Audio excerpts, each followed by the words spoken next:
I'm thrilled to announce that the DNC will host its 2016 Democratic National Convention in the city of brotherly love, the wonderful city of Philadelphia. The cynic in Richard Brodsky. Well, you heard her right here. Today it was announced that the 2016 Democratic National Convention will be going to Philadelphia. Mayor de Blasio, he made a strong push to have the convention held in Brooklyn at the Barclays Center, and today he said New York fought the good fight. I definitely want to congratulate our friends in Philadelphia. I spoke to Mayor Nutter a few hours ago. He is a good friend of long standing. I've known him for many years. I'm very happy for him. We knew this would be a tough fight, and we gave it our all. And people all over this city participated. We got a great outpouring of support from elected officials, community leaders, business community, labor community. I could not be prouder of that effort. And the host committee was just an all-star team of folks who represent so much of what's good about the city and join together in common cause.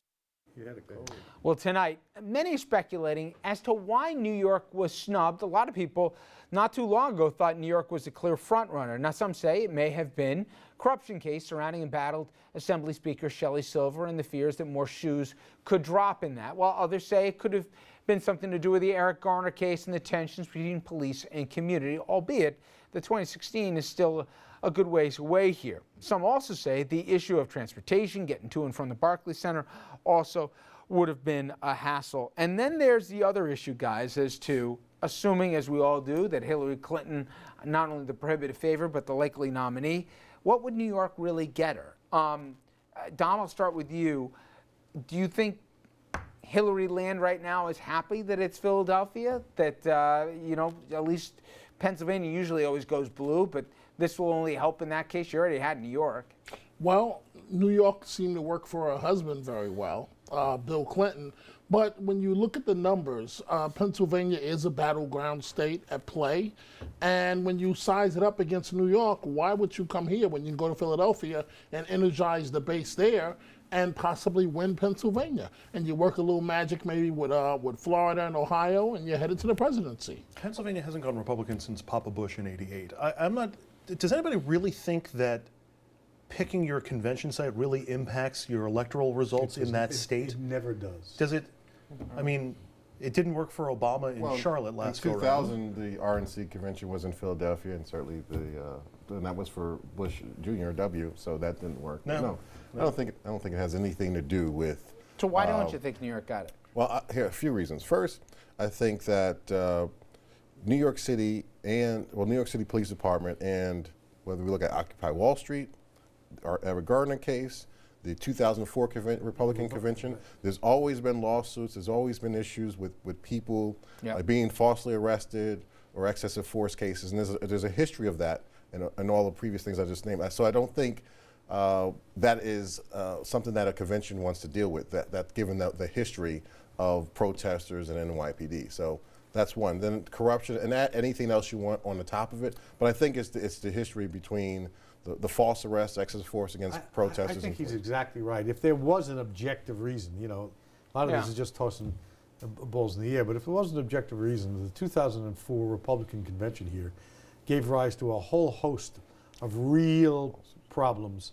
And I don't know anything, but, well, I do know some things. I don't know anything about this.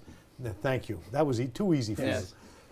I do think that remains a problem when you're pitching New York City right now. Is one of the advantages that New York would have been, Richard, that the simple logistics of it, you have so many money folks that are within a cab ride away, that if you're in that final push and you're trying to raise money as a campaign, you're already centrally located. No, the telephones work. Yeah. Face-to-face works than you got the handshake. Who knows what sort of actual deal was offered? I mean, inducements and all that. Taking it at face value is the better bet. So why don't you think they got it? What do you think in the end of the day they were just like, we'll do Philly over New York? I just think that Philly energizes the base, the state of Pennsylvania, more than New York does. I mean, you point out that Pennsylvania hasn't gone Republican in a while, but I think if you're the Democratic nominee, if you're Hillary Clinton, you want a bounce. Are you going to get more of a bounce out of New York City, or are you going to get a bounce out of Pennsylvania? I happen to believe that you get a bounce out of Pennsylvania or Ohio.